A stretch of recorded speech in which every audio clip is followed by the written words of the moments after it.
Nous avons regardé ce point bleu et paisible à l'extrémité du système solaire, et nous avons cru y trouver la paix. Nous ne pouvions même pas imaginer à quel point nous nous trompions, car sous ce bleu, un monstre cosmique se cachait. Nous n'y sommes allés qu'une seule fois, mais ce que nous avons vu, même dans ce bref instant, nous a coupé le souffle. Sa jumelle Uranus était terne et silencieuse, mais Neptune hurlait littéralement, avec des vents dépassant les 2000 km/h. Des diamants pleuvaient à l'intérieur, ne produisant pas la richesse, mais la pure destruction.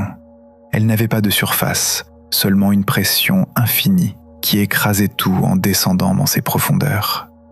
Pourtant, l'ironie la plus cruelle n'était pas celle-ci. Son secret le plus impitoyable n'était ni ses vents, ni ses tempêtes, mais son indifférence absolue. Si vous aussi vous voulez voir à quel point l'indifférence d'une planète peut être terrifiante, rejoignez-nous dans ce voyage d'exploration et abonnez-vous, car après cette vidéo, vous ne regarderez plus jamais la couleur bleue du même œil. Alors, nous commençons. Pendant des années, nous avons cru que Neptune était un endroit calme. C'était ce point bleu timide tout au bout de la liste des planètes, la frontière glacée, sombre et silencieuse du système solaire, car tout ce qui en venait, c'était le silence. Mais le 25 août 1989, un unique vaisseau spatial de fabrication humaine, Voyager 2, après un voyage de 12 ans, a atteint ce silence. Et tout a changé, car il s'est avéré que ce murmure était en réalité un cri. Nous savons maintenant que si Neptune est silencieuse, ce n'est pas parce qu'elle est paisible, c'est parce qu'elle est séparée de nous par des distances qui brisent l'imagination.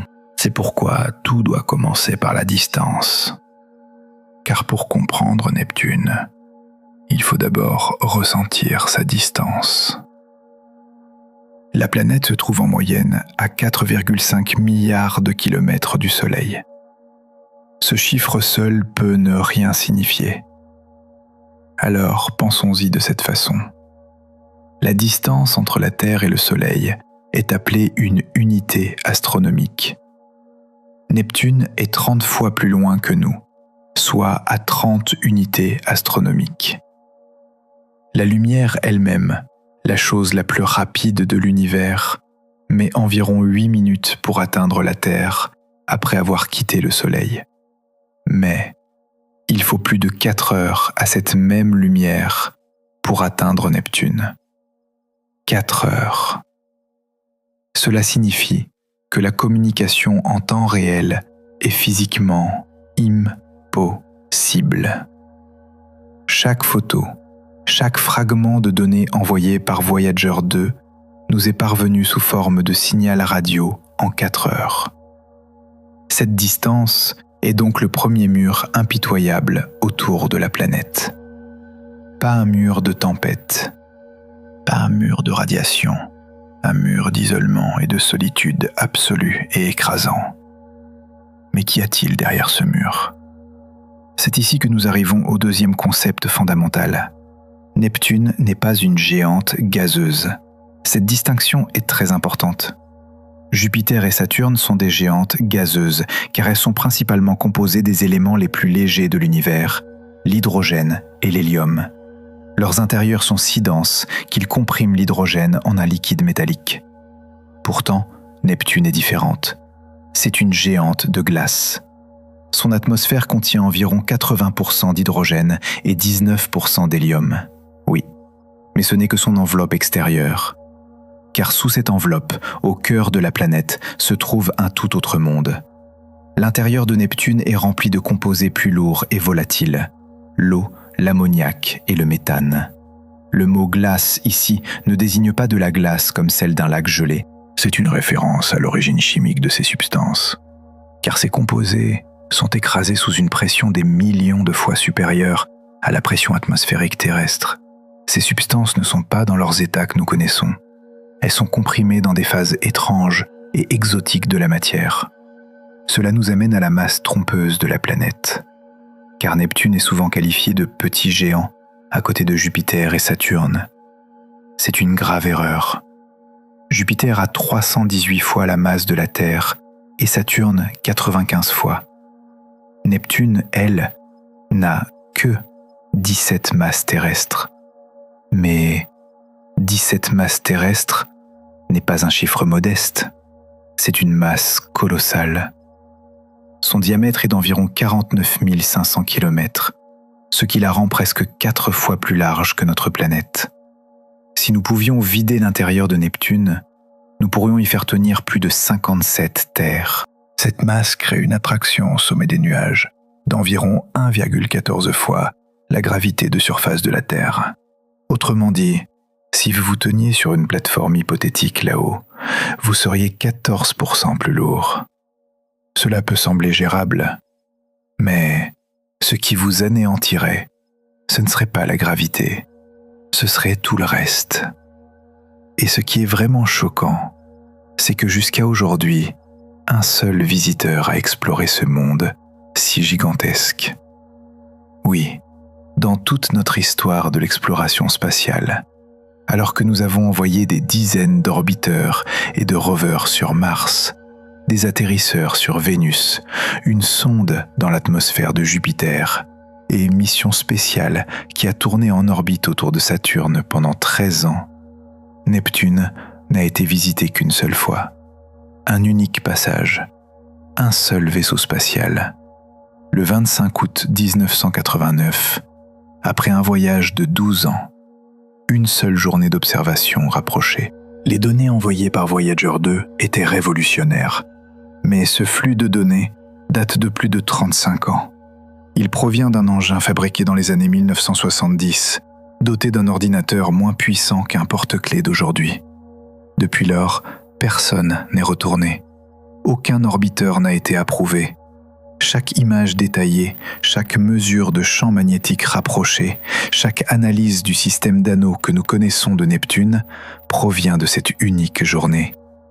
Pourtant, même cette brève rencontre a suffi à pulvériser toutes les attentes. Car les scientifiques s'attendaient à un monde calme, presque immobile. Mais ce qu'ils ont trouvé était tout autre chose. Ce seul jour de données dessinait le portrait non pas d'une planète, mais d'un monstre. Un monstre avec des tempêtes, des anneaux, un champ magnétique étrange et une lune avec des geysers explosant à sa surface. Et le nom de cette lune était Triton, l'un des objets les plus extraordinaires que Voyager 2 ait rencontré tout au long de sa grande tournée. Mais ce n'était pas la seule surprise que le système de Neptune avait à offrir, car Triton lui-même raconte une histoire de violence et de chaos. Cette lune d'environ 2700 km de diamètre tourne à l'envers sur l'orbite de Neptune. On appelle cela une orbite rétrograde, et c'est ce qui en fait la seule grande lune du système solaire à le faire. Ce simple fait en dit long sur son origine. Triton ne s'est pas formé avec Neptune. C'était un exilé de la ceinture de Kuiper qui a été capturé. Ce processus de capture a dû nécessiter des interactions de marée si intenses qu'elles ont fait fondre l'intérieur de Triton. C'est pourquoi, malgré le froid glacial de moins 235 degrés Celsius à sa surface, Voyager 2 a observé des geysers actifs crachant du gaz d'azote et de la poussière jusqu'à 8 km d'altitude. Cela signifiait qu'il y avait encore de la chaleur quelque part à l'intérieur de la Lune, une chaleur qui alimentait peut-être un océan souterrain. Cela en fait l'un des endroits les plus fascinants pour la recherche de vie potentielle. Et nous ne l'avons vu que pendant une journée. Mais la planète elle-même n'était pas moins mystérieuse. Ses anneaux, par exemple. Avant l'arrivée de Voyager 2, on suspectait l'existence d'anneaux sur la base de données d'occultation stellaire. Mais ces données suggéraient des arcs incomplets plutôt que des anneaux complets. Voyager 2 l'a confirmé. Neptune possède un système d'au moins 5 anneaux. Mais ils ne ressemblent pas aux larges bandes brillantes de Saturne. Ce sont des structures pâles, étroites et grumeleuses, composées de poussière et de petites particules, dont certaines sont rassemblées en amas denses, appelés arcs d'anneaux. Ils sont difficiles à voir. C'est une autre caractéristique de Neptune, qui refuse de se montrer facilement. C'est comme si elle cachait tout derrière un voile de mystère. Et peut-être que ce qui est le plus approprié, c'est que la découverte de la planète elle-même fut un acte de résolution de mystère. Car Neptune n'est pas une planète trouvée par hasard en regardant dans un télescope. Elle a été prédite mathématiquement avant d'être vue. Dans les années 1840, les astronomes ont remarqué des déviations, petites mais persistantes, dans l'orbite d'Uranus. Quelque chose l'attirait. 2 mathématiciens, Urbain Le Verrier en France et John Couch Adams en Angleterre, ont calculé indépendamment où une hypothétique 8e planète devrait se trouver pour expliquer ces anomalies. Le 23 septembre 1846, l'astronome allemand Johann Galle a pointé son télescope vers les coordonnées fournies par Le Verrier et a trouvé Neptune à moins d'1 degré de la position prédite. Ce fut un triomphe non pas de l'observation, mais des mathématiques. La gravité elle-même avait révélé l'existence de Neptune avant qu'aucun œil humain ne la voie. Cette histoire d'origine est en parfaite harmonie avec la nature de la planète, car Neptune est depuis resté un monde qui résiste à l'observation directe. Elle n'est jamais visible à l'œil nu, ce qui en fait la seule grande planète qu'un être humain regardant le ciel nocturne ne peut pas voir sans aide. Tout cela mis ensemble, même avant la rencontre d'une journée de Voyager 2, il était clair que Neptune était un monde différent. Sa distance résistait au voyage, sa pâleur résistait à l'observation, et même son existence s'était trahie par une anomalie dans l'orbite d'une autre planète. Mais tout cela n'était qu'un prélude à la véritable horreur révélée par cette seule journée de rencontre. Car ce que les scientifiques ont trouvé en arrivant là-bas n'était pas un monde de certitude calme et mathématique. Ce qu'ils ont trouvé, c'était le chaos à l'état pur. Mais ensuite Voyager 2 est arrivé, et ce monde calme s'est transformé en un cri. Car tandis que les scientifiques attendaient l'approche de Voyager 2 de Neptune à l'été 1989, ils ne s'attendaient à ne trouver presque rien. Leur logique était simple. Neptune reçoit environ un 9/100e de l'énergie solaire par unité de surface que la Terre. Son atmosphère aurait donc dû être calme, presque immobile. Mais Voyager 2 est arrivé, et ce monde calme s'est transformé en un cri, car la première découverte fut un choc total. Elle n'aurait pas dû être dans l'atmosphère, mais elle était là, une tempête ovale gigantesque dominant l'hémisphère sud. Une tache sombre, presque comme une ecchymose, contrastant avec le reste de la couleur bleue de la planète. Elle mesurait environ 13 000 km de large. Ce chiffre signifie qu'elle était assez grande pour engloutir la planète Terre entière. Ils l'ont appelée la Grande Tache Sombre. C'était une référence délibérée à la Grande Tache Rouge de Jupiter, connue depuis des siècles. Mais cette comparaison était trompeuse, car la tache de Jupiter est permanente, presque immortelle. Celle de Neptune ne l'était pas. C'est pourquoi le véritable choc n'a pas été l'existence de cette tempête. Le véritable choc est survenu en 1994, lorsque le télescope spatial Hubble s'est tourné vers Neptune. Seulement 5 ans après le passage de Voyager, la grande tache sombre avait disparu. Complètement disparu. Pas affaibli, pas déplacé. Évaporé. Un système de tempête de la taille de la Terre était apparu, avait rugi avec une violence incroyable et s'était dissous dans l'atmosphère comme s'il n'avait jamais existé. C'était le premier indice que la planète n'était pas seulement violente, mais aussi éphémère et imprévisible. Mais ce n'était que le début. Car la deuxième découverte a renversé les règles connues de la physique atmosphérique. Les vents. Les scientifiques n'en ont pas cru leurs yeux lorsque Voyager 2 a mesuré la dynamique atmosphérique et que les chiffres sont revenus. Les vents équatoriaux de Neptune soufflaient dans le sens inverse de la rotation de la planète, à des vitesses constantes dépassant les 2000 km/h. Arrêtons-nous et réfléchissons à ce chiffre. Sur Terre, les ouragans de catégorie 5 les plus puissants, qui rasent des villes et arrachent des bâtiments renforcés d'acier de leurs fondations, produisent des vents soutenus d'environ 252 km/h. La plus forte tornade EF5 jamais mesurée sur Terre a généré des vitesses de vent estimées à environ 512 km/h. Les vents équatoriaux constants de Neptune sont presque 4 fois plus rapides que la tornade la plus violente de notre planète. Et ce ne sont pas les rafales de vent les plus élevées dans une tempête, ce sont les conditions de fond, l'état normal. En fait, les vitesses de vent locales, mesurées près de la grande tache sombre, atteignaient jusqu'à 2400 km/h. Ces vitesses sont si extrêmes que si elles se produisaient dans l'atmosphère terrestre, elles dépasseraient la vitesse du son. Cela semblait impossible, car avec si peu d'énergie solaire, il ne devrait pas y avoir de carburant pour alimenter un système météorologique de cette ampleur. C'est pourquoi la source de la violence ne devait pas être à l'extérieur, mais à l'intérieur. Ce qui nous amène à la troisième découverte. La caractéristique structurelle la plus déroutante de la planète, son champ magnétique.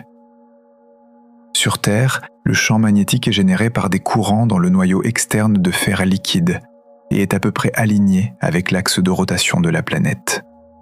C'est la raison pour laquelle les boussoles fonctionnent. Mais le champ magnétique de Neptune ne ressemble à rien de tout cela. Il est incliné d'environ 47 degrés par rapport à l'axe de rotation de la planète. Et il n'est pas centré sur le centre de la planète. Le centre magnétique est décalé du centre géométrique de Neptune vers l'hémisphère sud d'environ la moitié du rayon de la planète. Le résultat est un champ magnétique qui n'enveloppe pas la planète symétriquement.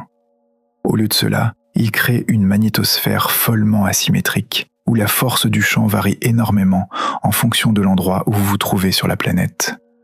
Alors que Neptune tourne sur son cycle de 16 heures, ce champ magnétique incliné et décentré culbute dans l'espace comme une toupie inclinée sur le côté. Ce n'est pas juste un détail étrange, c'est une caractéristique structurelle de la planète, et elle la distingue de tout ce qui se trouve dans le système solaire interne. Et enfin, il y a eu la quatrième découverte, peut-être la plus troublante. Triton, la plus grande lune de Neptune. Voyager 2 a découvert que cette lune d'environ 2700 km de diamètre était incroyablement froide. Sa température de surface était d'environ moins 235 degrés Celsius, ce qui en fait l'une des surfaces les plus froides jamais mesurées dans le système solaire. La surface était jeune et géologiquement active. Et jaillissant de la surface, Voyager 2 a observé des panaches sombres de gaz d'azote et de poussière s'élevant jusqu'à 8 km d'altitude. Il y avait des geysers actifs sur Triton. Le vrai choc n'était pas là. Triton orbite autour de Neptune à l'envers. On appelle cela une orbite rétrograde. C'est la seule grande lune du système solaire qui tourne dans le sens inverse de la rotation de sa planète mère. Ce simple fait raconte une histoire violente. Triton ne s'est pas formé avec Neptune. Il a été capturé. C'était un vagabond de la ceinture de Kuiper, la région de corps glacés au-delà de l'orbite de Neptune. Et à un moment donné, il s'est approché trop près de la portée gravitationnelle de Neptune et a été capturé. Toutes ces découvertes, mises ensemble, pointaient vers une seule conclusion. Neptune n'était pas le monde calme et gelé attendu. C'était un monstre qui jouait selon ses propres règles. Mais qu'est-ce qui écrivait ces règles ? Qu'est-ce qui alimentait cette violence ? Car les réponses à ces questions se cachaient dans un endroit encore plus étrange que Neptune elle-même. Dans sa jumelle, car les réponses à ces questions se cachaient dans un endroit encore plus étrange que Neptune elle-même. Dans sa jumelle, Uranus. Et cela ne fait qu'empirer l'énigme, pas l'améliorer. Neptune et Uranus sont souvent décrites comme des jumelles. Leurs masses sont similaires. Uranus a environ 14,5 masses terrestres et Neptune environ 17. Leurs diamètres sont presque identiques. Uranus mesure environ 51 000 km de large et Neptune 49 500 km. Toutes deux sont des géantes de glace. Mais leurs atmosphères ne pourraient pas être plus différentes. Lorsque Voyager 2 est passé près d'Uranus en janvier 1886, les images renvoyées étaient surprenantes par leur monotonie. Uranus était une sphère bleu-vert pâle, avec presque aucune structure nuageuse, aucune tempête ou aucun drame atmosphérique. Elle semblait presque immobile. Mais Neptune était un cri. C'est pourquoi l'une des plus grandes découvertes fut la suivante. La réponse à la question de savoir pourquoi ces deux planètes se comportent si différemment résidait dans une différence essentielle entre elles. Et cette différence a révélé la véritable source de la violence de Neptune. C'est ainsi qu'est venue la 5e et plus importante découverte, la chaleur interne. Uranus n'émet presque pas d'énergie excédentaire. Les mesures montrent qu'Uranus émet à peu près autant d'énergie thermique qu'elle en reçoit du Soleil. Mais Neptune fait exactement le contraire. Neptune renvoie dans l'espace environ 2,6 fois plus d'énergie qu'elle n'en reçoit du Soleil. C'est un fait mesuré. Cela signifie que la planète génère sa propre chaleur, qu'elle laisse s'échapper de son intérieur une énergie thermique, à un rythme qui dépasse considérablement l'énergie qu'elle reçoit de l'extérieur. C'est cette source de chaleur interne qui alimente la violence atmosphérique. Le moteur de tous les phénomènes météorologiques sur Terre est le Soleil. Mais Neptune transporte son propre moteur en elle. Cela explique pourquoi Neptune a une atmosphère plus violente que Jupiter, qui est 5 fois plus proche du Soleil et reçoit 25 fois plus d'énergie solaire. Car les vents de Neptune sont 3 fois plus puissants que ceux de Jupiter et 9 fois plus puissants que ceux de la Terre. Cette violence ne vient pas de la lumière du Soleil. Elle vient de l'intérieur, du propre fourneau interne de la planète. Mais que cuit exactement ce fourneau ? Cela nous amène à la 6e découverte choquante, l'endroit où cette violence se concentre. Car ces vents incroyables ne descendent pas jusqu'aux profondeurs de la planète. Ils n'existent que dans une fine peau. Les données orbitales de Voyager 2 ont mesuré de subtiles variations gravitationnelles lorsque le vaisseau spatial est passé près de Neptune. Et ces données ont révélé que les vents à grande vitesse n'occupent que la couche la plus externe de la masse de la planète, soit seulement 0,2%. C'est une coquille d'environ 1100 km de profondeur. Cette coquille repose sur un intérieur beaucoup plus profond qui tourne comme un corps plus solide. La sauvagerie de la météo de Neptune est littéralement un phénomène de surface. C'est une fine peau hurlante enroulée autour d'un intérieur qui se déplace différemment. Le cisaillement entre ces couches, c'est-à-dire la différence de vitesse entre la haute atmosphère hurlante et la masse en rotation plus lente en dessous, est en soi une source énorme d'énergie mécanique. Toutes ces découvertes, des tempêtes géantes éphémères, des vents dépassant la vitesse du son, un champ magnétique qui culbute, une lune capturée et un fourneau interne qui défie toutes les attentes. Tout cela est basé sur les données de cette seule journée de 1989. Depuis ce jour, nous n'avons observé ce monstre qu'à 4,5 milliards de kilomètres de distance, une distance à laquelle même nos télescopes les plus puissants ne peuvent résoudre que les caractéristiques à grande échelle. Même les images les plus récentes et les plus nettes, publiées en 2022 par le télescope spatial James Webb, ont montré Neptune comme une sphère fantomatique et pâle. Mais même ces images n'ont rien changé. Ce que nous savons reste une goutte dans l'océan par rapport à ce que nous ignorons. Nous ne savons pas exactement comment les tempêtes se forment, combien de temps elles durent ou ce qui les déclenche.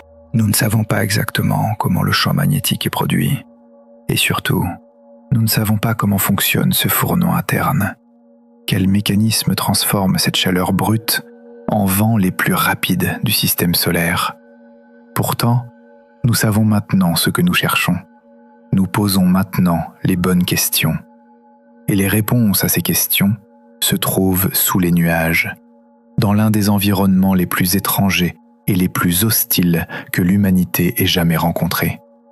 Car pour comprendre ce mécanisme, nous devons entrer dans l'atmosphère elle-même, franchir la porte de cet enfer, et là-bas, la matière elle-même.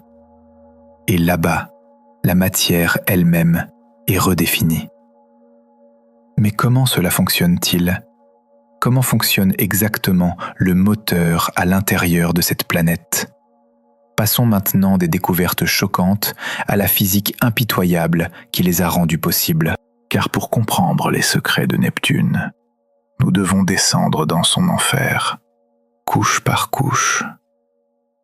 C'est un voyage qui ne va pas de l'air à l'eau, mais qui commence comme un gaz, puis se transforme lentement en liquide, puis en quelque chose d'étrange, qui n'est ni gaz, ni liquide.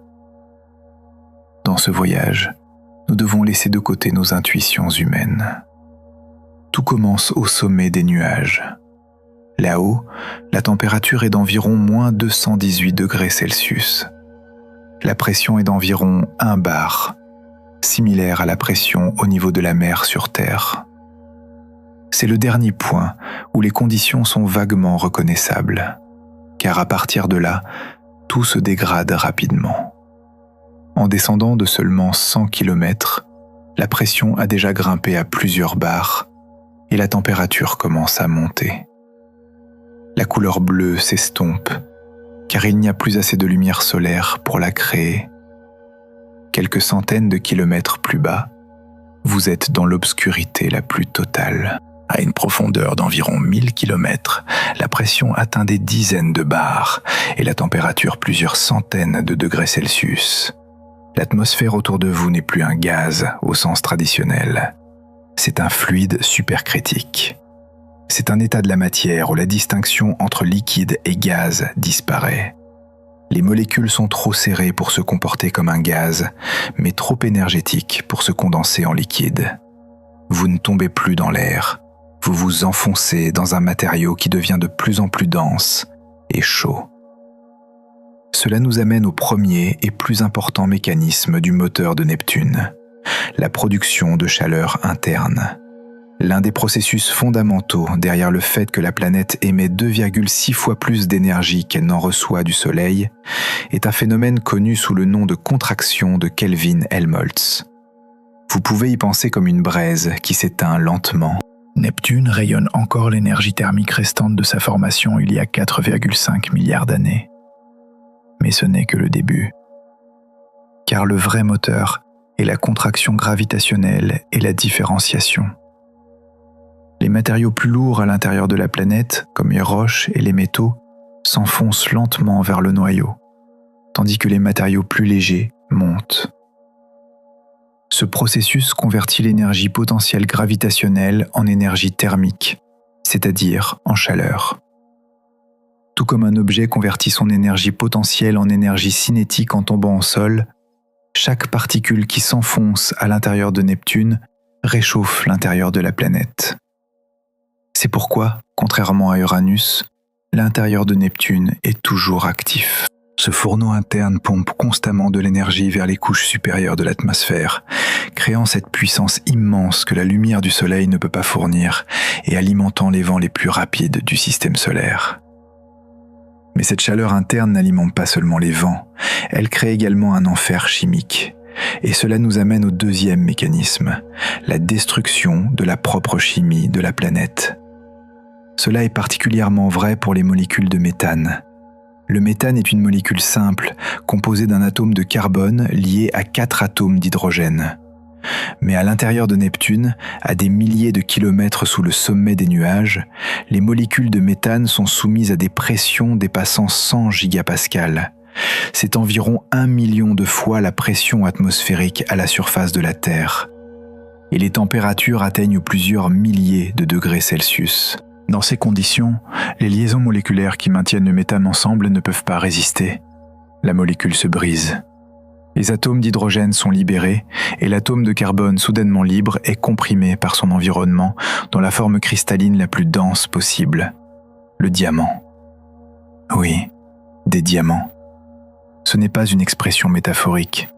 de vrais diamants solides se forment dans l'obscurité écrasante de l'intérieur de Neptune, puis s'enfoncent lentement à travers le fluide environnant sous leur propre poids. C'est comme une pluie étrange et scintillante qu'aucun œil ne verra jamais. Ce n'est pas seulement une théorie.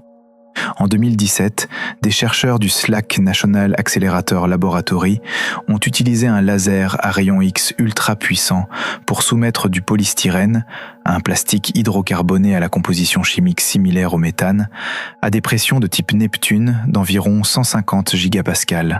Le résultat a été la formation rapide de minuscules cristaux de diamants, des nanodiamants, qui sont apparus en quelques nanosecondes.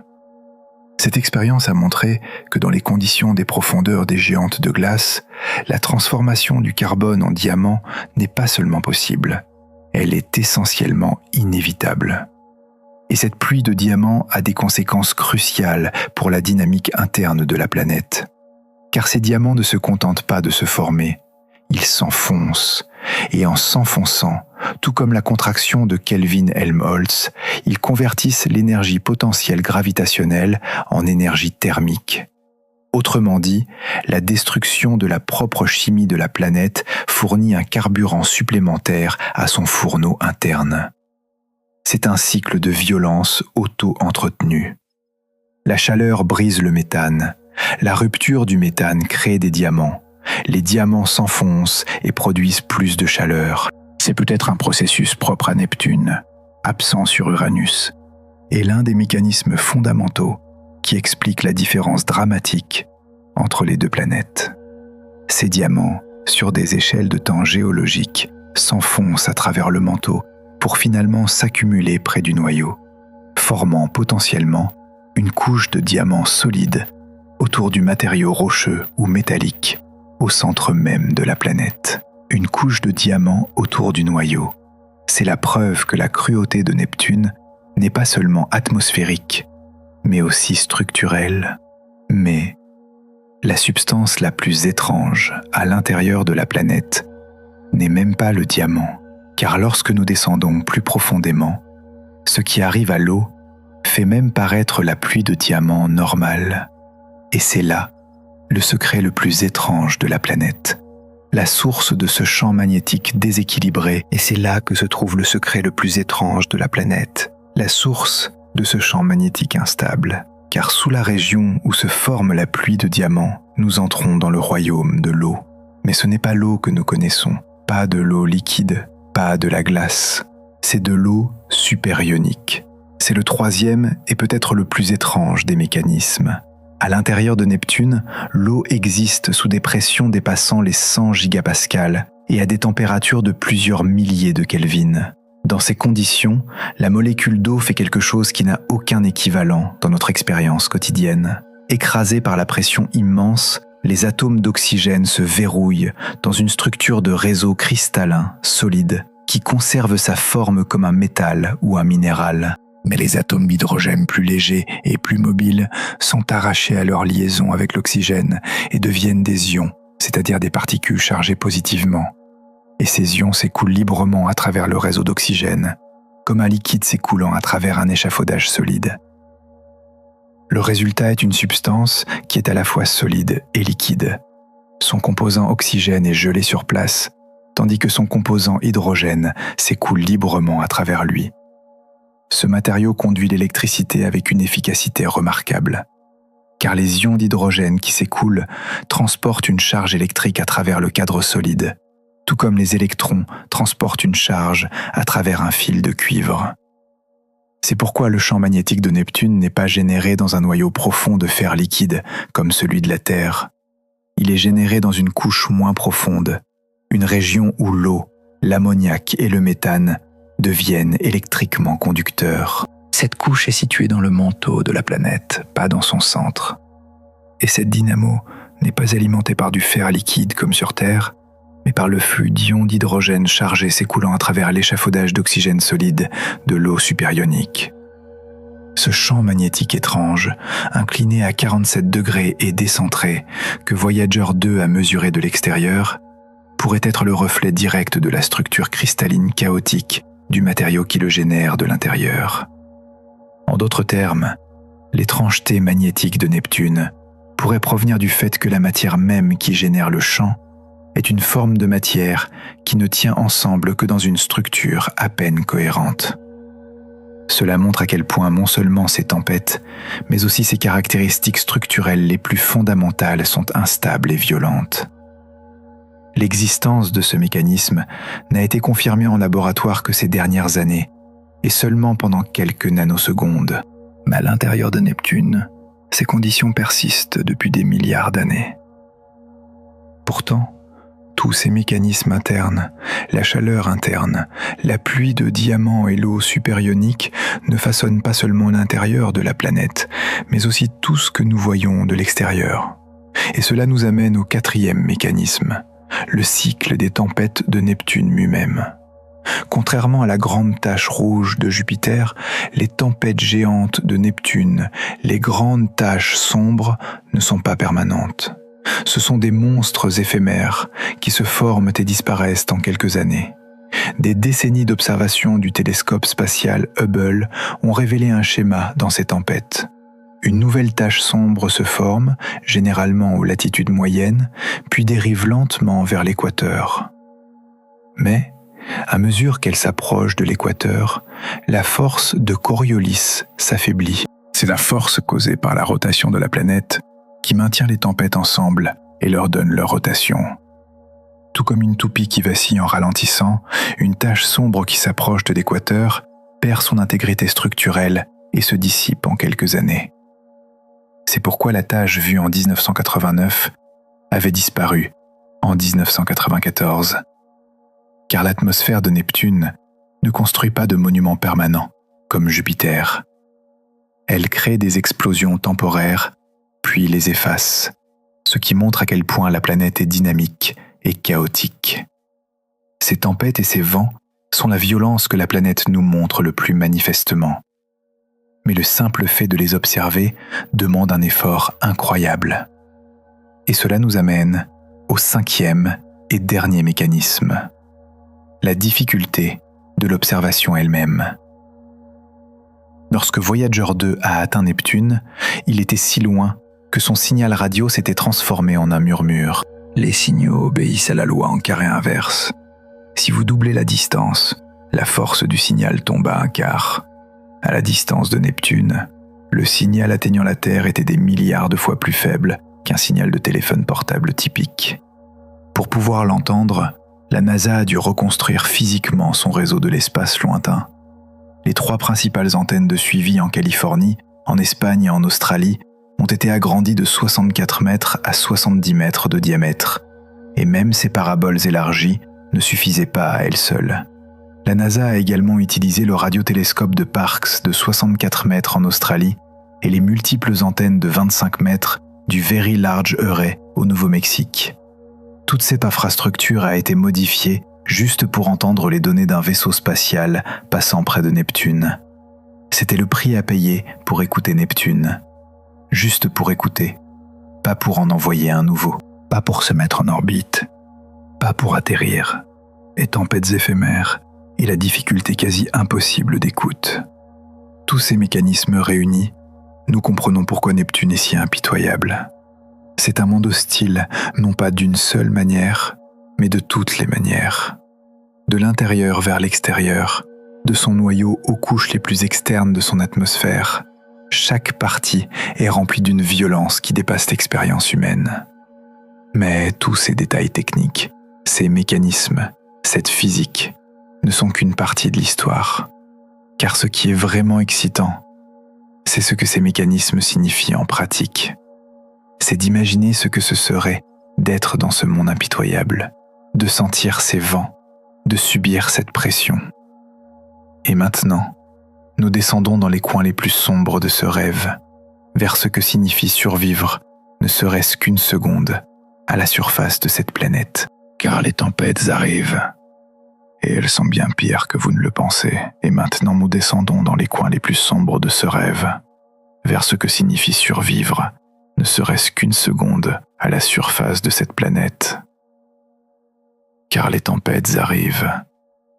Et elles sont bien pires que vous ne le pensez, mais ce n'est que le début, car la véritable cruauté de Neptune ne réside pas seulement dans la vitesse de ses vents ou la taille de ses tempêtes, elle réside dans le fait que chacune de ses parties, chacune de ses couches, chaque molécule est dans une indifférence absolue envers l'existence humaine. Maintenant, nous plongeons dans cet enfer, couche par couche, instant par instant, et à chaque pas, la probabilité de survie approche de zéro. Ce n'est pas un voyage d'exploration, ce n'est pas une histoire de survie, c'est l'anatomie d'une annihilation inévitable. Voici le premier moment épique. L'entrée dans l'atmosphère, juste l'entrée. Ce n'est pas une planète, c'est un mur, mais un mur invisible. Imaginez une sonde arrivant sur Neptune depuis une orbite interplanétaire. Cette sonde se déplacera à une vitesse d'environ 47 km par seconde. C'est des dizaines de fois plus rapide qu'une balle de fusil. Et lorsque cette sonde heurtera les premières couches minces de l'atmosphère, elle devra ralentir comme si elle avait heurté un mur. En moins de 2 minutes, elle devra passer sous la vitesse du son.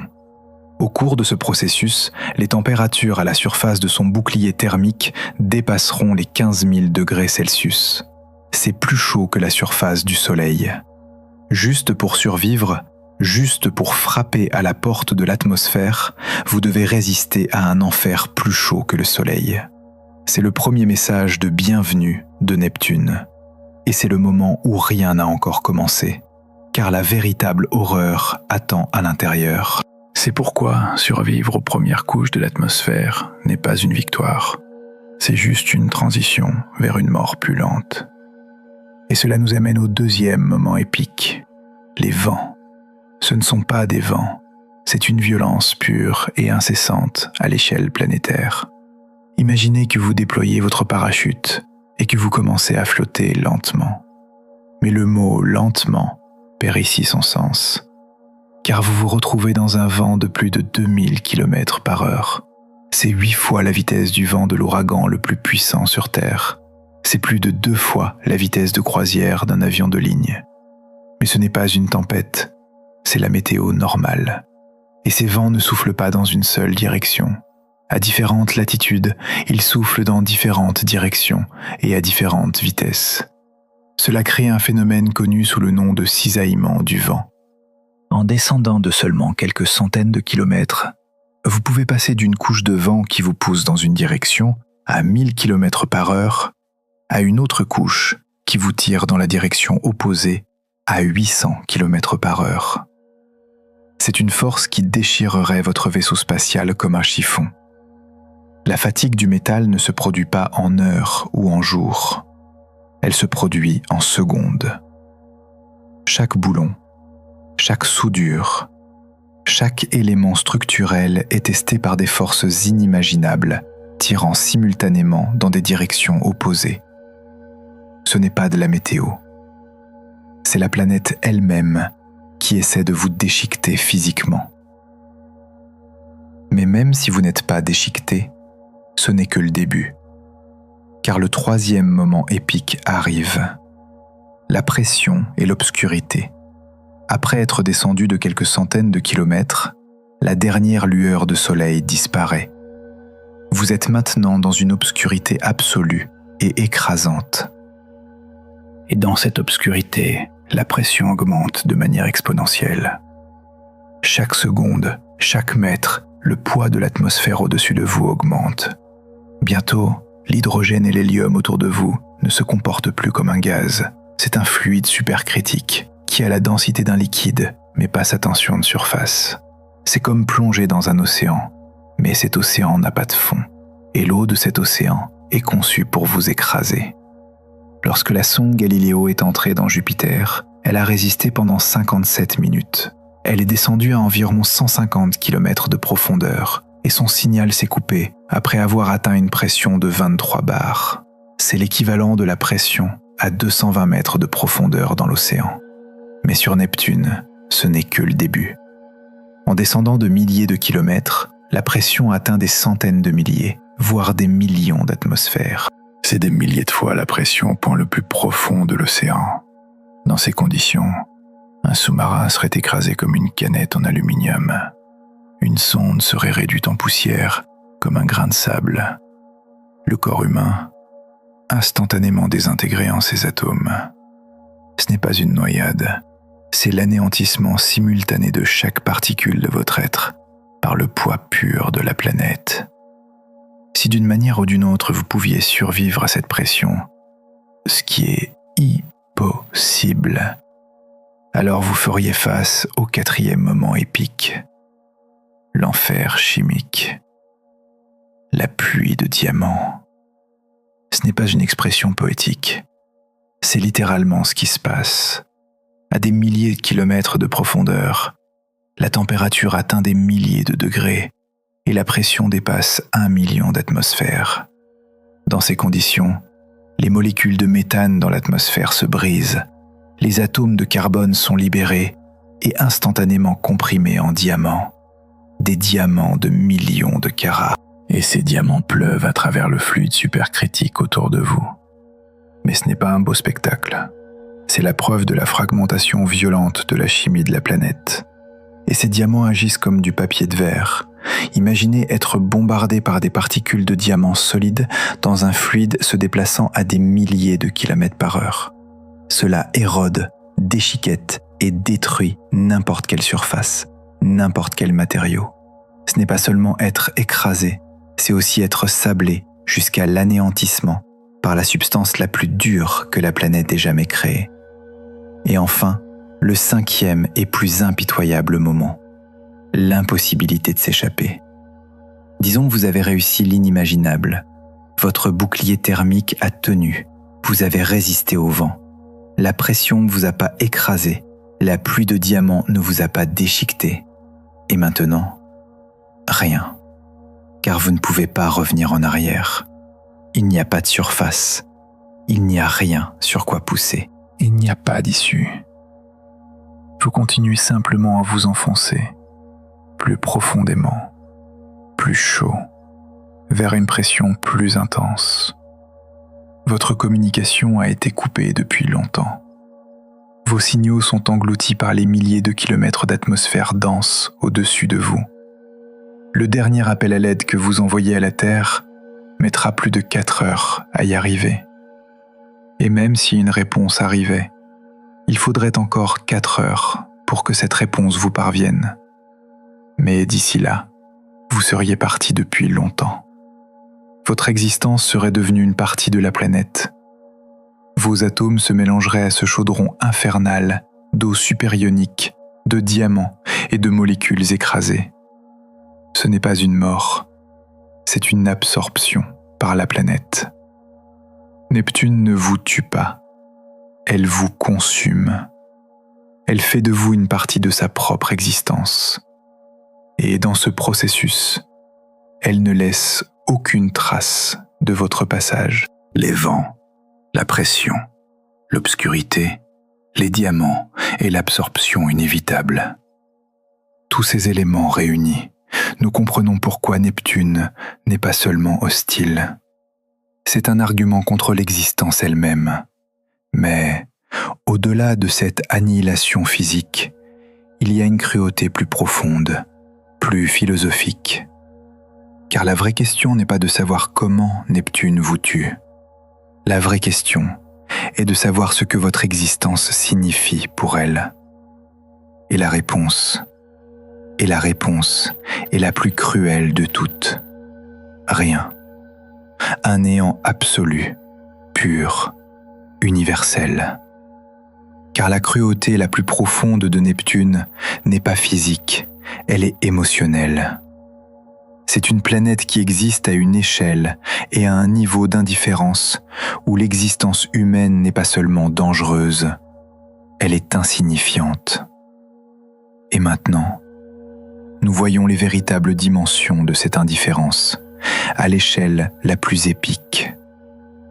C'est pourquoi nous arrivons au 6e moment épique, le silence. Mais pas un silence ordinaire. C'est un silence mesuré à la vitesse de la lumière.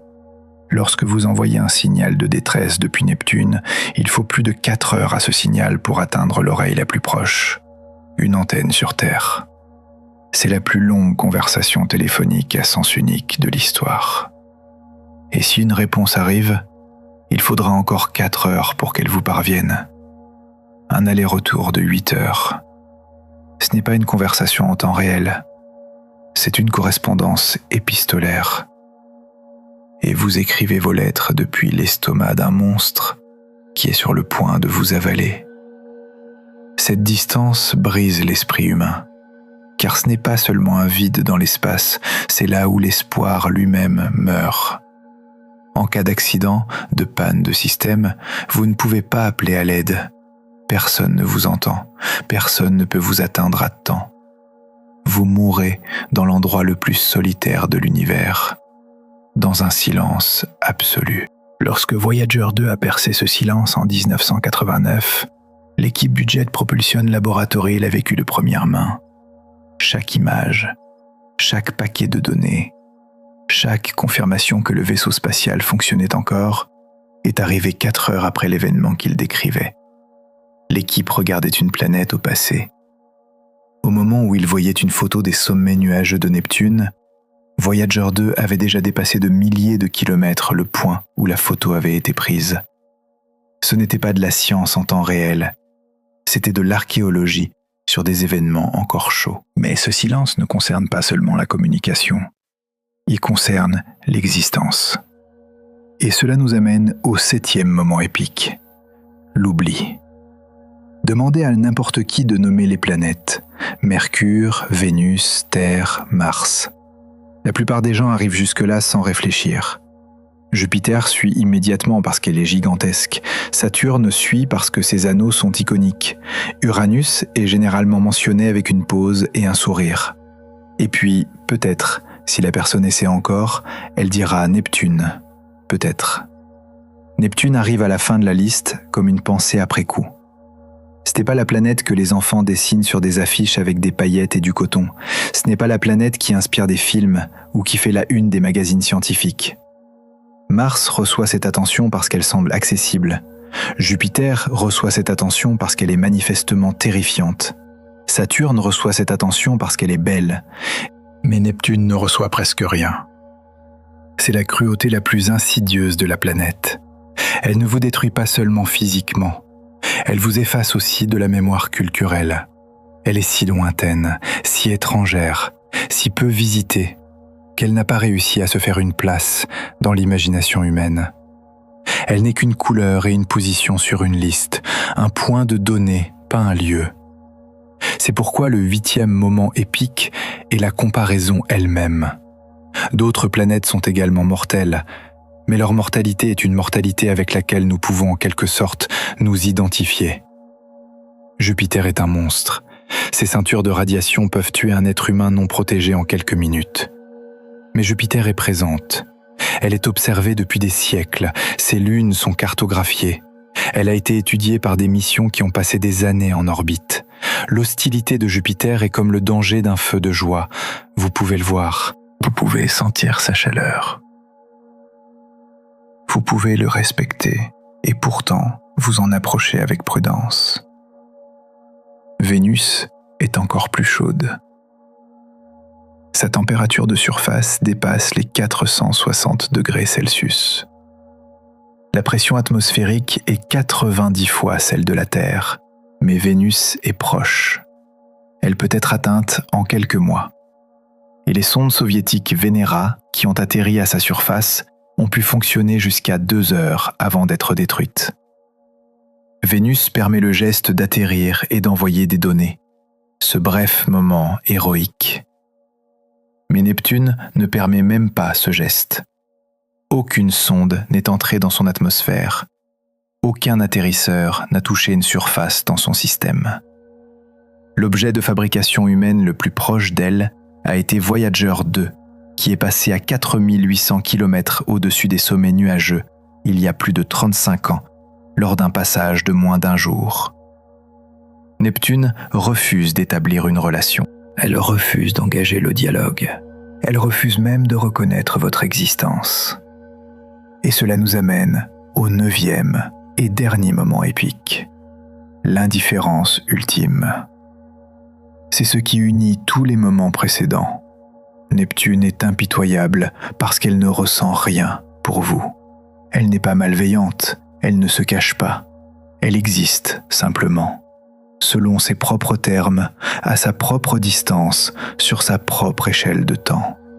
Et la question de savoir si un être humain peut y survivre n'est pas une question à laquelle Neptune est intéressée à répondre. Les vents ne ralentiront pas parce qu'une sonde entre. La pression ne diminuera pas parce qu'un instrument approche de sa profondeur d'écrasement. La distance ne se raccourcira pas parce que les contrôleurs de mission sont inquiets. Neptune n'interagit pas avec l'effort humain. Elle continue simplement. C'est un type d'hostilité différent de toutes les autres planètes. D'autres planètes offrent des prises. Sur Mars, il y a une surface sur laquelle marcher. Autour de Saturne, il y a des anneaux en orbite. Sur Jupiter, il y a une tempête à observer. Mais Neptune n'offre aucune prise. Il n'y a que des conditions. Et ces conditions sont absolues. Soit vous êtes assez fort pour y résister, soit vous êtes anéanti. Il n'y a pas de juste milieu, pas de pitié, pas de relation. C'est pourquoi Neptune est la planète la plus impitoyable du système solaire. Car pardonner, c'est faire de la place pour l'erreur, pour la faiblesse. Mais dans l'univers de Neptune, il n'y a pas de place pour l'erreur ou la faiblesse. Il n'y a que la physique. Et cette physique est absolue.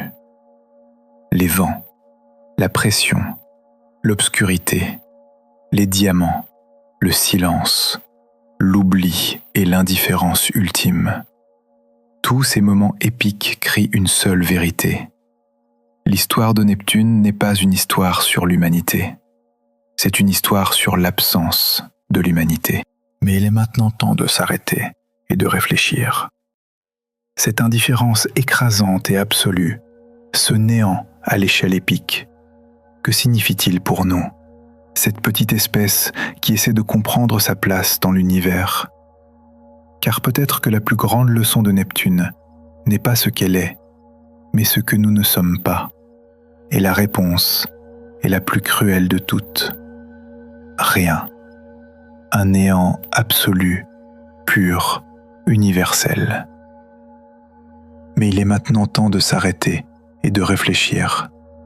Cette indifférence écrasante et absolue, ce néant à l'échelle épique, que signifie-t-il pour nous, cette petite espèce qui essaie de comprendre sa place dans l'univers? Car peut-être que la plus grande leçon de Neptune n'est pas ce qu'elle est, mais ce que nous ne sommes pas. Et lorsque nous sommes confrontés à cette question, nous rencontrons certains des paradoxes les plus profonds et les plus beaux de l'univers. C'est là, au-delà de la violence et du chaos, que le sens commence.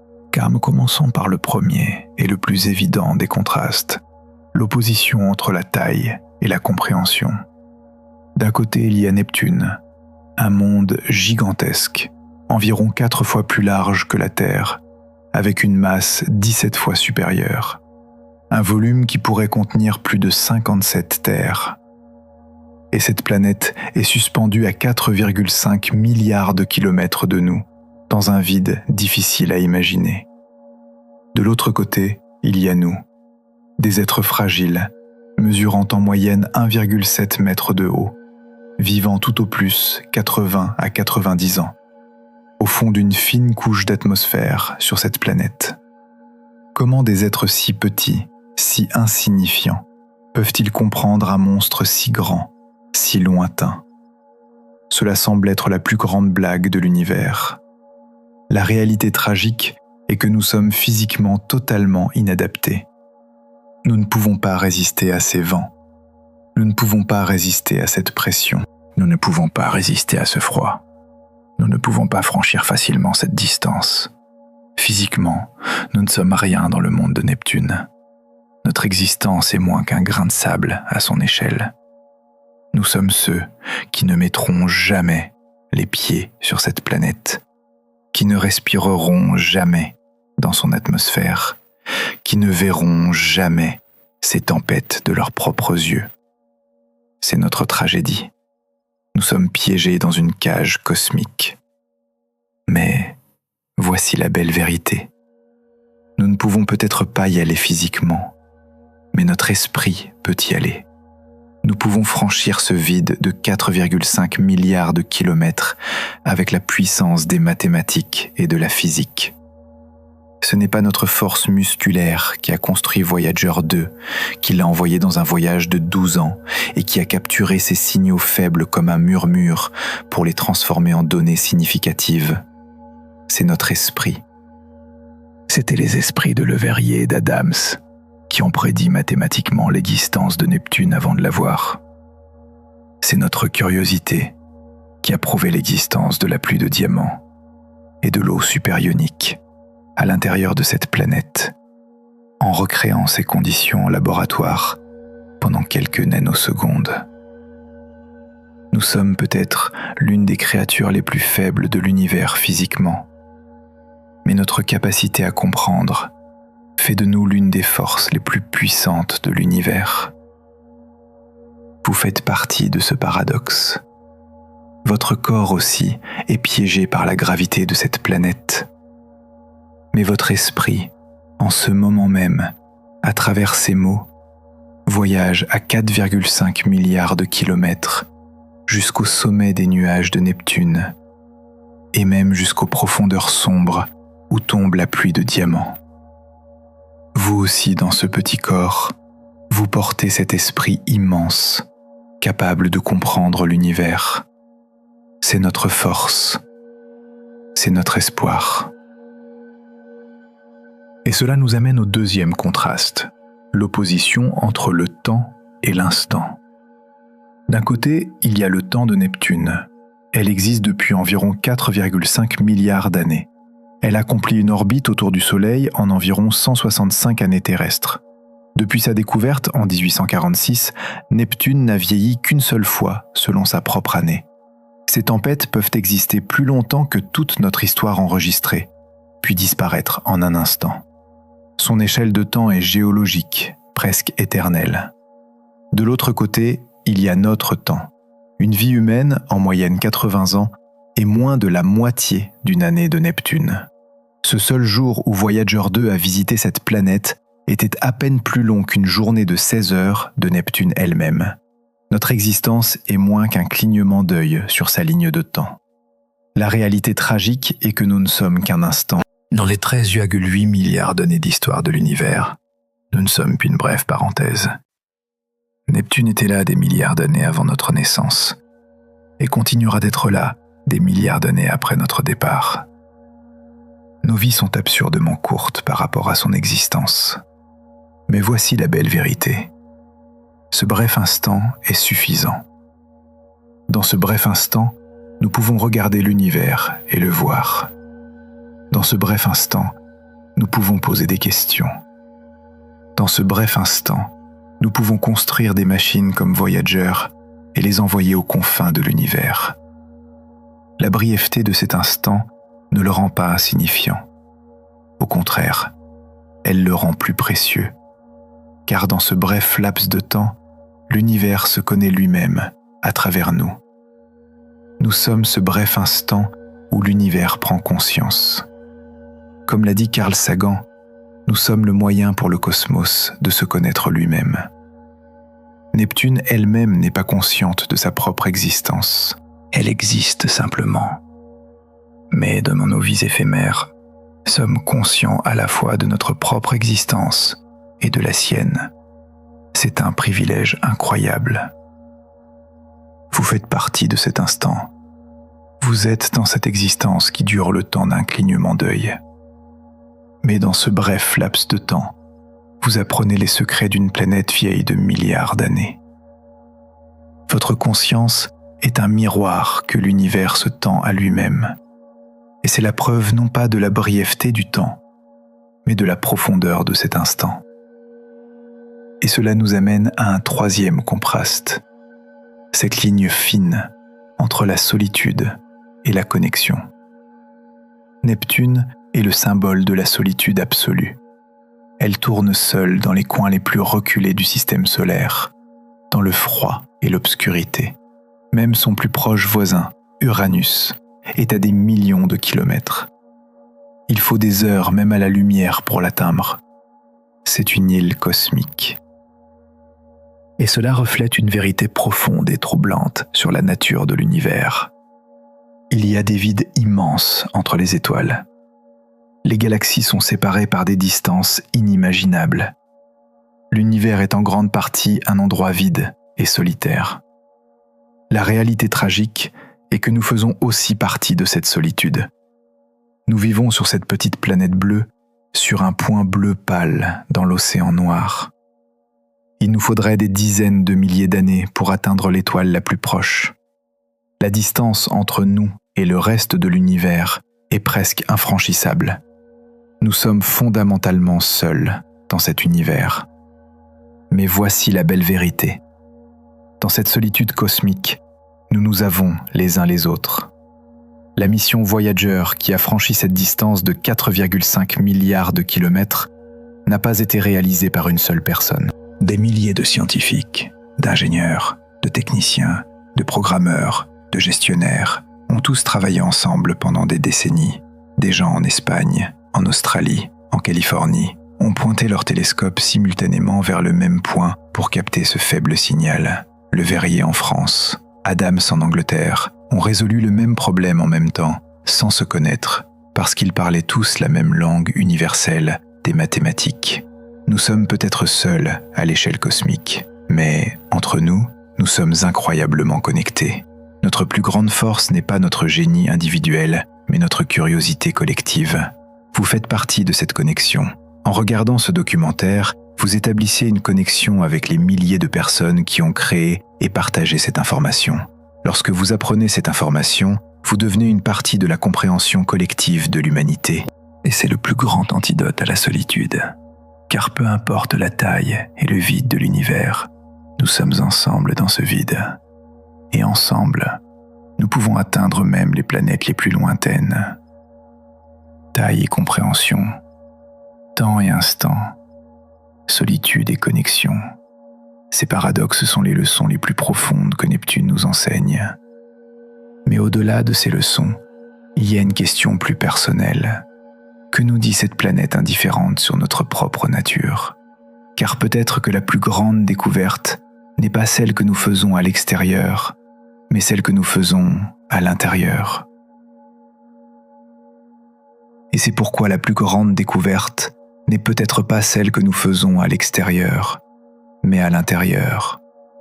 Car affronter Neptune, ce n'est pas seulement affronter une planète, mais nos propres limites et le potentiel qui se trouve au-delà. Ce qui nous amène au quatrième et peut-être le plus personnel des contrastes. Cet équilibre délicat entre la puissance et la fragilité. D'un côté, il y a notre puissance technologique. Nous pouvons construire des machines capables de voyager entre les planètes, alimentées au plutonium-238, capables de survivre des décennies dans le vide de l'espace. Nous pouvons construire des radiotélescopes assez sensibles pour entendre un murmure à 4,5 milliards de kilomètres de distance.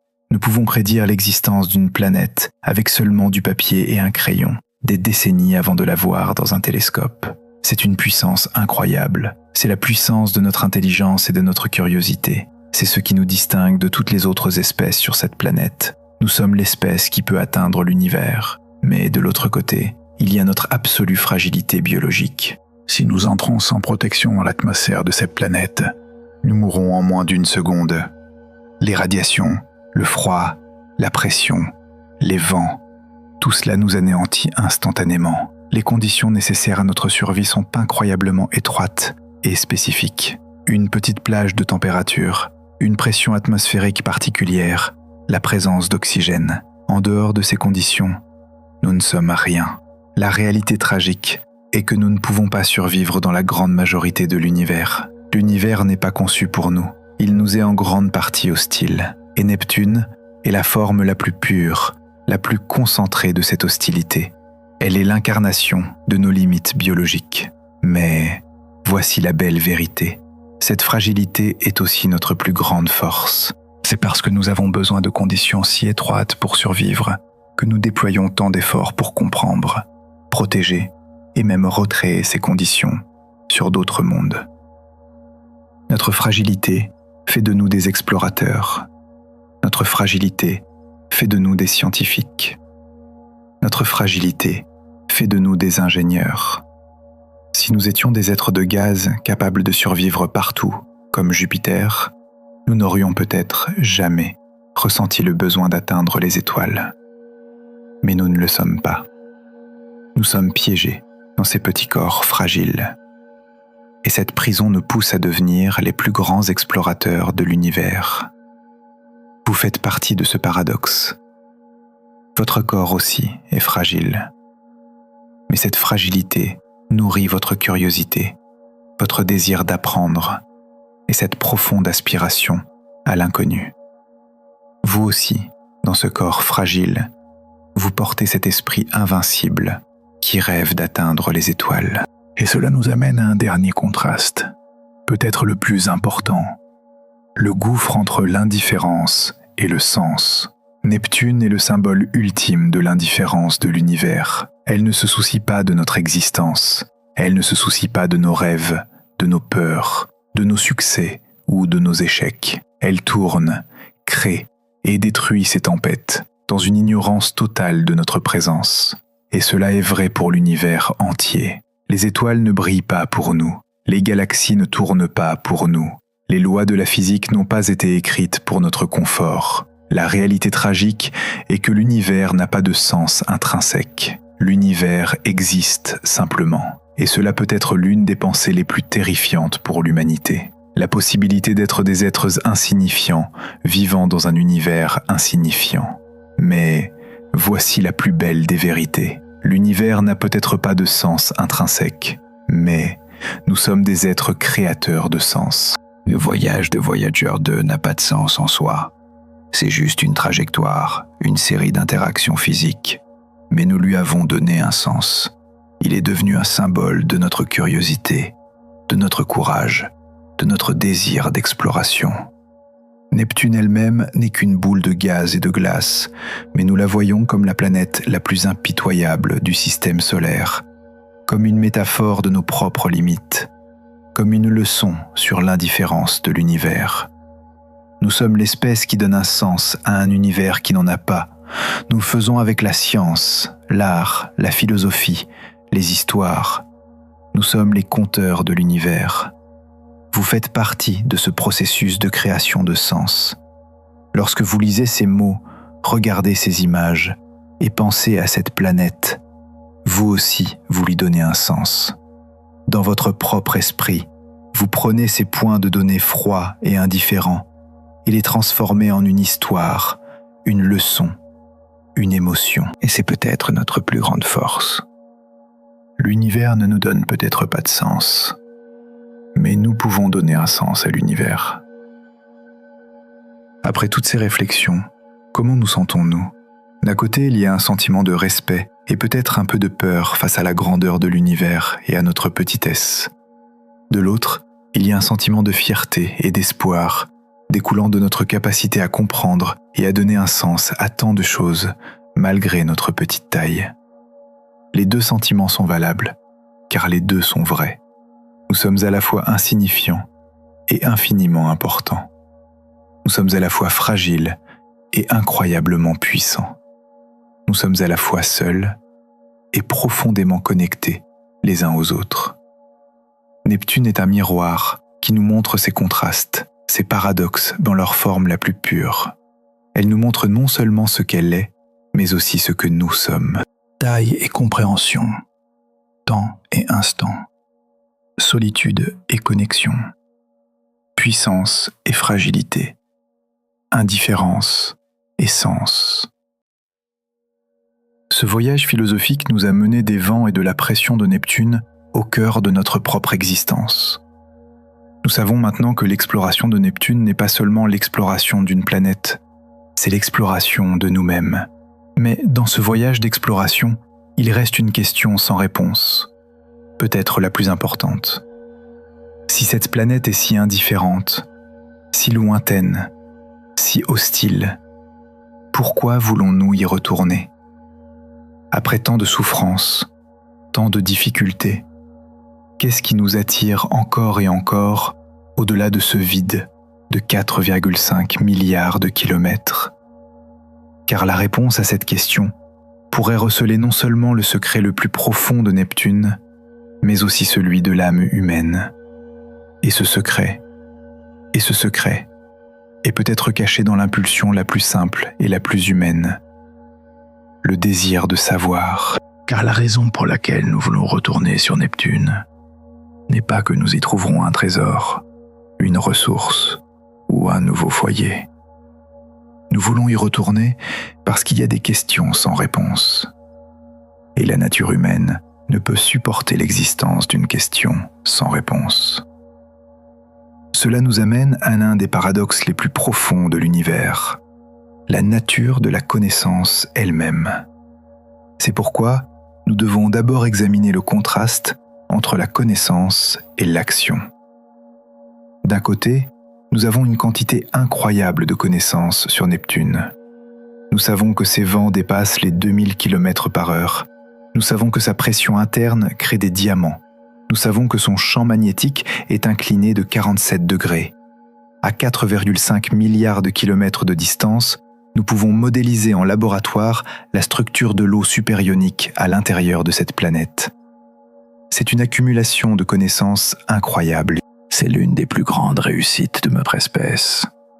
Nous sommes l'espèce qui comprend Neptune. Mais de l'autre côté, il y a la limitation absolue des actions que nous pouvons entreprendre avec cette connaissance. Nous connaissons les vents, mais nous ne pouvons pas les arrêter. Nous connaissons la pression, mais nous ne pouvons pas y résister. Nous connaissons la distance, mais nous ne pouvons pas la franchir facilement. La réalité tragique est que notre connaissance est infiniment plus grande que notre capacité d'action. Nous sommes comme des dieux qui comprennent l'univers mais ne peuvent pas le changer. Nous pouvons observer les tempêtes de Neptune, les modéliser et même prédire où la prochaine apparaîtra.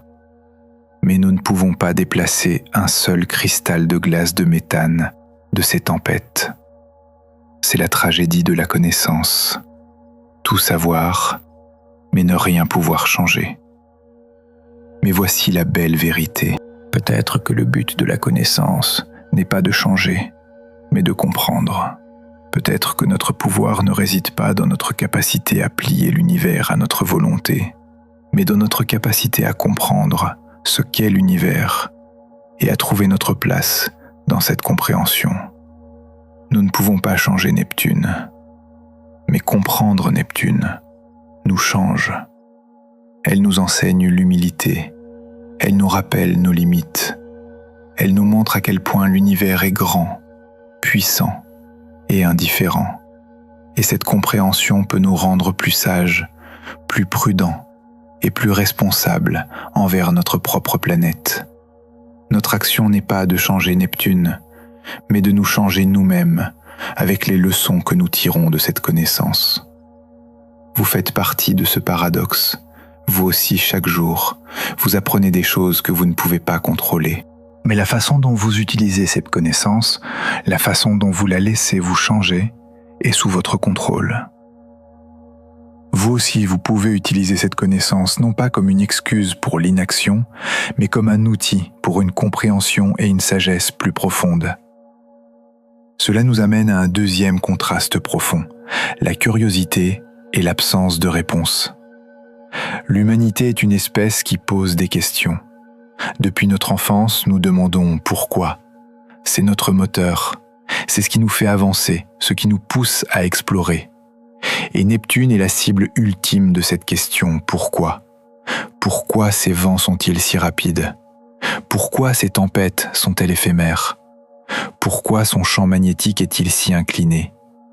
Pourquoi est-elle si différente de sa jumelle Uranus ? Chaque découverte de Voyager 2 a créé 10 nouvelles questions pour chaque question à laquelle elle a répondu. Et ces questions flottent dans le vide depuis 35 ans.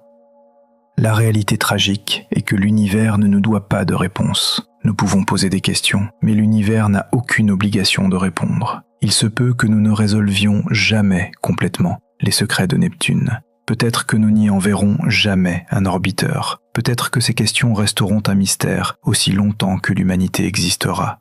C'est la tragédie de la curiosité. Poser une question dont on ne trouvera peut-être jamais la réponse. Mais voici la belle vérité. Peut-être que le voyage lui-même est plus important que la destination. Peut-être que l'important n'est pas de trouver des réponses, mais de continuer à poser des questions. Car ce qui nous définit, ce ne sont pas les réponses que nous avons, mais les questions que nous posons. L'acte même de poser ces questions est un acte de sens. C'est une rébellion contre l'indifférence de l'univers. C'est dire, tu as peut-être tes secrets, mais je n'abandonnerai jamais d'essayer de les percer. Les scientifiques qui conçoivent des concepts de mission comme Neptune Odyssey, qui ne verront peut-être pas eux-mêmes les données d'une mission qui durera des décennies, sont des exemples concrets de cette rébellion. Ils sont à la poursuite de la question, bien plus que de la réponse. Vous faites partie de ce voyage. Vous aussi, dans votre vie, vous posez des questions dont vous ne connaîtrez peut-être jamais les réponses. Mais le fait que vous continuiez à poser ces questions est la preuve que vous vivez, que vous êtes curieux, que vous cherchez un sens. Votre curiosité est un feu que vous allumez contre le silence de l'univers. Et ce feu est plus précieux que les réponses.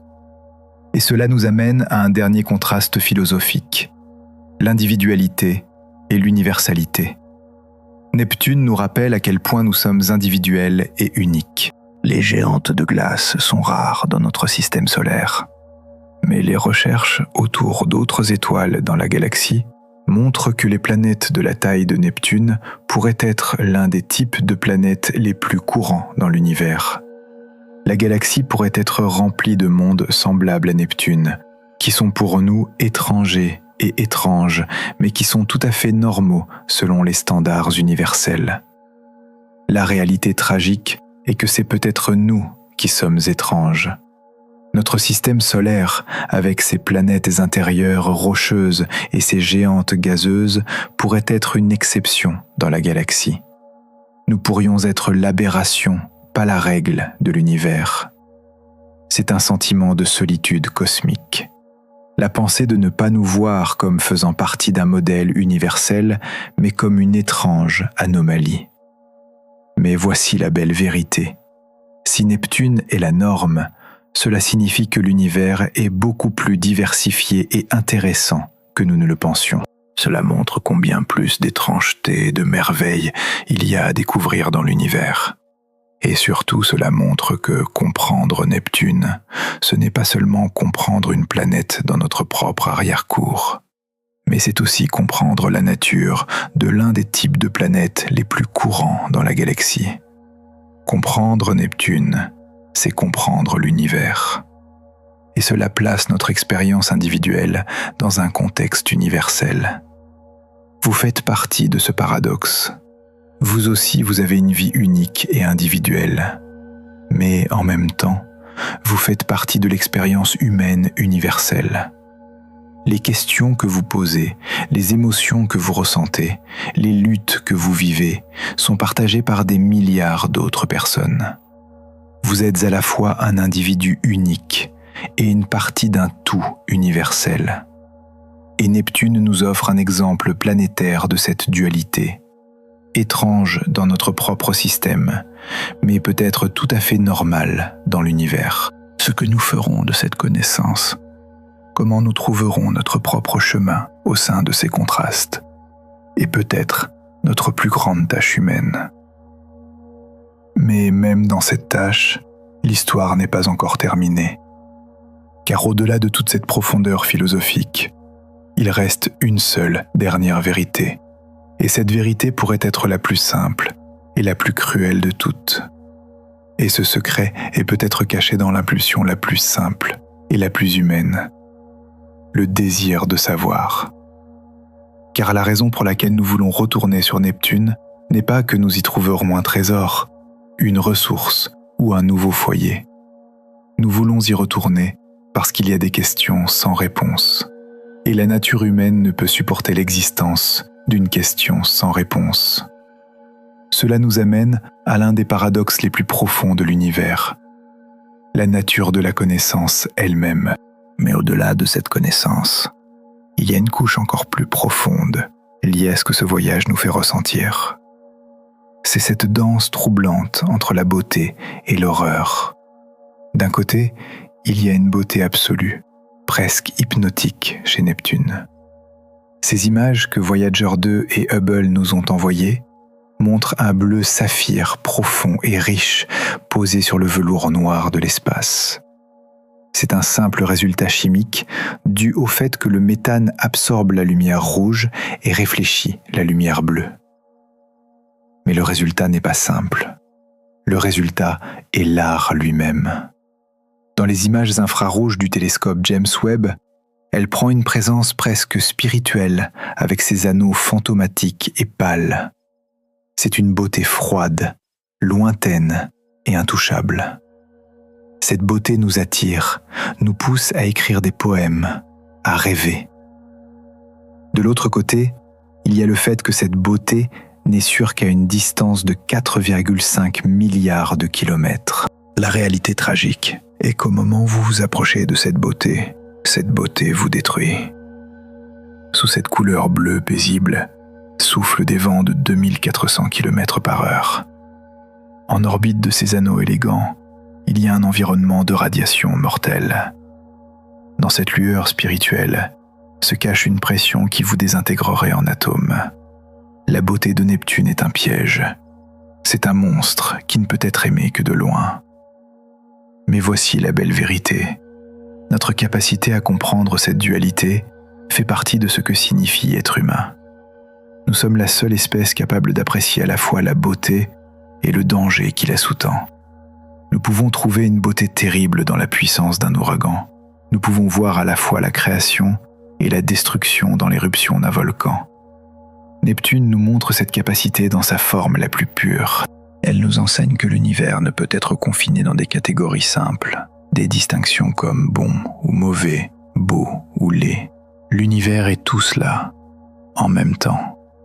Et pouvoir embrasser cette complexité est la forme la plus profonde de la sagesse. Vous faites partie de ce paradoxe. Vous aussi dans votre vie, il y a des choses qui semblent belles de loin, mais qui sont difficiles et même dangereuses de près. Et votre tâche est aussi de comprendre cette dualité, de séparer la beauté du danger et d'accepter cette vérité complexe qui permet aux deux d'exister. Votre sagesse est votre capacité à trouver votre chemin à travers ces contrastes. Cela nous amène à ce dernier voyage entre la simplicité et la complexité. D'une distance lointaine, à travers la lentille d'un télescope, Neptune est l'une des choses les plus simples de l'univers. Un point bleu pâle. Elle n'a presque aucun détail. Elle semble calme et immuable. Elle est assez simple pour qu'un enfant puisse la dessiner. Mais derrière cette simplicité se cache l'un des mondes les plus complexes imaginables. Ce n'est pas seulement une planète, c'est un système construit sur des couches. Au sommet, de fins nuages de cristaux de glace de méthane. En dessous, de l'hydrogène et de l'hélium s'écoulant à des vitesses supersoniques. Plus profondément, un océan supercritique où le gaz se transforme en liquide. En dessous de cela, un manteau où le méthane se brise et se transforme en pluie de diamants. Et encore en dessous, une couche supersonique où l'eau est à la fois solide et liquide, produisant le champ magnétique de la planète. Et au centre même, un noyau rocheux de la taille de la Terre, peut-être recouvert d'une coque de diamants. La réalité tragique est que nous ne saisirons jamais complètement cette complexité dans son intégralité. Chaque sonde que nous envoyons, chaque observation que nous faisons, ne sera qu'un instantané, une simplification de cette complexité infinie. Nous ne pouvons qu'effleurer la surface.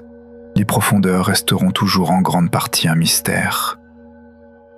Mais voici la belle vérité.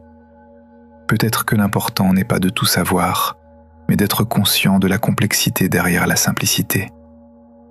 C'est peut-être la plus grande leçon de la science et de la philosophie. Comprendre que tout ce qui semble simple en surface recèle une complexité infinie lorsqu'on y regarde de plus près. Une goutte d'eau, un flocon de neige, une cellule humaine ou une planète bleue à 4,5 milliards de kilomètres de là. Lorsque nous commençons à apprécier la complexité derrière cette simplicité, nous développons un nouveau respect pour l'univers. C'est un voyage de l'arrogance à l'humilité. De penser que nous savons tout, à comprendre à quel point nous savons peu de choses. Et cette prise de conscience nous rend de meilleurs étudiants, de meilleurs explorateurs et de meilleurs êtres humains. Vous faites partie de ce voyage. Votre vie aussi peut paraître simple aux autres de l'extérieur. Mais vous savez à quel point vous êtes complexe à l'intérieur. Vous avez vos propres tempêtes, vos propres profondeurs, vos propres contradictions. Et votre sagesse est de reconnaître à la fois votre propre complexité intérieure et celle des autres, et de respecter la profondeur qui se trouve au-delà de cette simple surface. Connaissance et action, curiosité et absence de réponse, individualité et universalité, beauté et horreur, simplicité et complexité. Ce long et profond voyage nous a menés de la physique impitoyable de Neptune aux questions les plus fondamentales de notre propre existence. Nous savons maintenant que Neptune nous enseigne non seulement quelque chose sur une planète, mais aussi sur la nature de la connaissance, de la curiosité, de la beauté et du sens. Alors que ce voyage touche à sa fin, nous ne regardons plus Neptune comme un simple point de données. Nous la regardons comme un miroir cosmique dans lequel nous voyons notre propre reflet. Dans ce miroir, nous voyons à la fois nos limites et notre potentiel pour les dépasser, notre fragilité et notre force, notre solitude et notre lien profond les uns avec les autres. L'histoire de cette planète est finalement devenue notre histoire.